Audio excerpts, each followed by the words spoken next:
shikoyat xullas bir narsa qilish kerak-da. Как будто buni rizqini nima qilib ketadi u? Birodar, xotirjam bo'ling. Rizqingiz peshonangizga yozilgan. 121 kunga to'lganingizda. Ko'pi ham kelmaydi, ozi ham kelmaydi. Rizq. Bu odamlarni doim o'ylantirib kelgan, doim boshini qatirib kelgan va hayotini asosiy vaqtini egallagan mavzu. Rizq haqidagi insonning tasavvuri, o'lchovi, tushunchalari to'g'ri bo'lgandan keyin hayotida osudalik bo'ladi.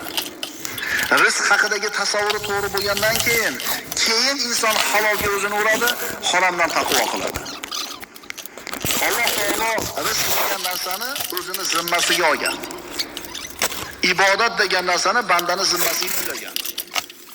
Qaytaraman. Rizq meni zimmamga deyapti Alloh taolo. Ibodat seni zimmangga deyapti Alloh taolo. Endi banda o'zini g'ofilligidan, gumrohligidan, ojiz zaifligidan Alloh o'zini zimmasiga olgan rizqni g'amini qilib yuribdi. Alloh o'zini zimmasiga olgan rizqni g'amini qilib yuribdi, lekin o'zining yelkasiga yuklatilgan, zimmasiga yuklatilgan ibodatni tashlab qo'yib yuribdi. Insonning hayoti o'zgaradi, o'lchov tushunchasi tuzalganda deymiz doim. Birinchi navbatda tuzalish kerak bo'lgani rizq haqidagi tasavvur. Rizq masalasi ham aqida masalasi birodarlar, e'tiqod masalasi. Shuning uchun bu haqidagi bizning e'tiqodimiz quyidagicha. Sirojiddin O'shi aytadi: "Va inna suhta rizqun misla hillin va in yakrah maqali kulli qali." Tarjimasi: albatta harom mol agarchi so'zimni barcha yomon ko'ruvchilar yoqtirmasa ham halol moldek rizqdir. Bu yerdagi suhbatning mavzusi harom narsa ham rizqmi yoki faqatgina halol rizqmi? Harom narsa rizq bo'ladimi yoki rizq bo'lmaydimi degan bahsni muolaja qilamiz.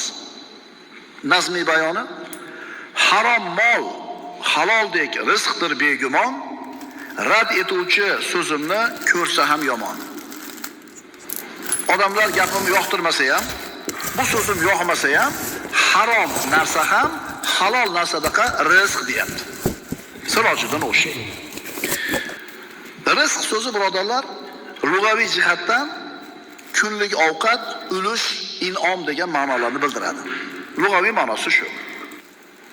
Istilohiy ma'nosi esa Alloh taolo jonzotlarga yetkazgan va ular iste'mol qilgan narsa rizq deb ataladi. Avvalgi darslarimizda aytdik, kasb bilan rizqning o'rtasidagi farqni.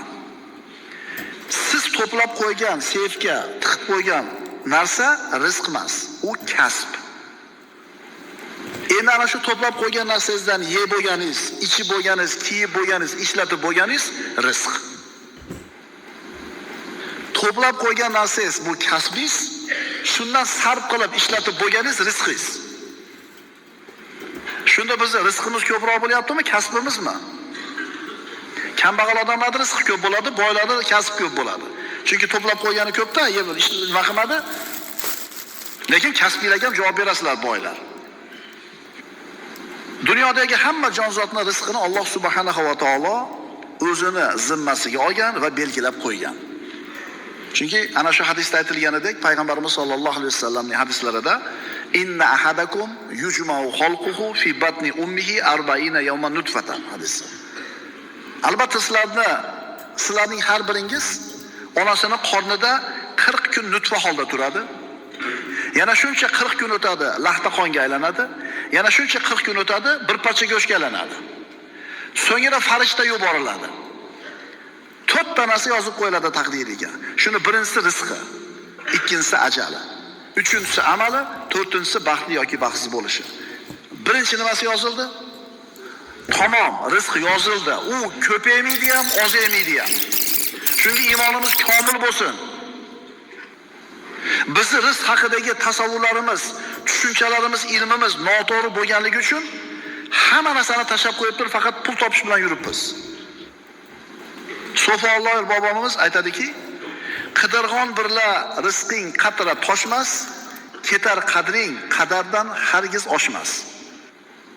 Har qancha joningni jabborga berma, O'zingni o'tdan cho'qqa urma, yozilganidan oshiqcha rizq ola olmaysan. Ketar qadring, qadardan hargiz oshmas. Taqdir qilingan kun bor, o'ladigan kuning, o'shundan bir kun ham oshiqcha yashamaysan. Ajalidan 5 kun burun o'libdi. Shu gap to'g'ri ekanmi? Ajalidan 1 sekund burun ham 1 sekund keyin ham bo'lmaydi. Fa idza jaa ajaluhum la yastakhiruna sa'atan va la yastaqdimun dedi Alloh taolo. Qachonki ularning ajallari kelganda 1 soat oldiga ham 1 soat orqaga ham sura olmaydilar. Shuning uchun men aytayapman, mana rizq haqidagi tasavvurni tuzatib oling-da.